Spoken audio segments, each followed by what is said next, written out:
So Netflix has done it again, another entry into Ryan Murphy's monster anthology series. First we had Dahmer, dark, disturbing, captivating, and honestly pretty fucking great.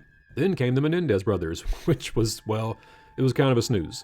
And now we've arrived at Monster, the Ed Gein story. And let me tell you, I was already very skeptical from the start. Because honestly, Ed Gein isn't your typical headline serial killer. He wasn't some calculating predator or a charismatic sociopath. He was just a lonely, mentally ill man raised by a controlling, abusive mother and left to rot when she died. Yes, his grave robbing and what he did with those bodies were absolutely horrific, but evil? Well, that's debatable. Still, I gave the show a chance, and after finishing it, well, I can say this. My skepticism was absolutely justified. Let's start with what works, because there actually is some good here. The show looks great. It's beautifully shot with that eerie, small-town bleakness that perfectly fits the tone. The sound design and score are phenomenal and genuinely haunting. And Charlie Hunnam, well, he's doing everything that he can to hold this show together. You can tell that he's given it everything that he has, even when the script gives him almost nothing to work with. Also, it's kind of fun seeing Lord Beckett from Pirates of the Caribbean playing Alfred Hitchcock. If you don't do what we say, I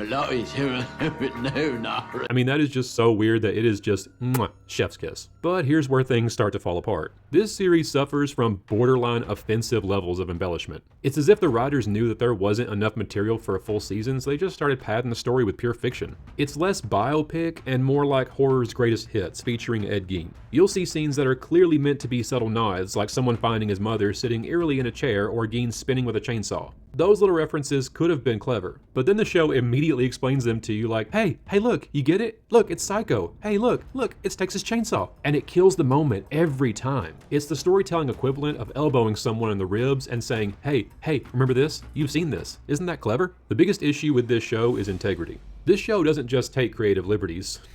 No, it rewrites reality itself. It invents relationships, motivations, and even entire events that just never happened. And the irony is, Ed Gein's story didn't need all that. It's already disturbing in its simplicity, an isolated mentally ill man losing touch with reality in a decaying farmhouse. That's what the show's supposed to be about. That alone could have been chilling and very effective, but instead the show just keeps cramming in these cinematic moments that clash with the tone. One minute it's deeply unsettling, the next, it's unintentionally funny.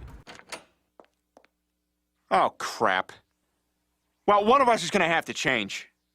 And it leaves the audience feeling uncomfortable, but for all the wrong reasons. It's not uncomfortable because of the horror or the subject matter. It's uncomfortable because the show doesn't seem to know what emotion it's aiming for. And because this is a Ryan Murphy project, of course there's going to be some kind of LGBTQ subplot. And that's fine. Representation matters when it fits naturally. But here, it often feels shoehorned, like someone said, we need some kind of modern angle. Okay, yeah, put that in. The result is a mixed message that's more distracting than meaningful. It's like Murphy wanted to tell a story about Ed Gein, but also a story about the birth of horror movies, but also about repression and identity, but also about Hollywood's obsession with violence. And the end result? Well, none of these threads get the attention they deserve. And look, I get it. The real Ed Gein case didn't have enough meat on the bone to fill an entire season. No pun intended. It's a story that's haunting, sure, but it's not a sprawling saga like Dahmer or Bundy. It was about quiet horror, slow decay, psychological tragedy. Trying to stretch that into a full season was never gonna work. And because of that, the show constantly tries to inflate the drama by connecting Gein to every single horror trope imaginable. If you wanted a grounded, chilling character study, something like what Dahmer pulled off, well, you're not gonna find that here.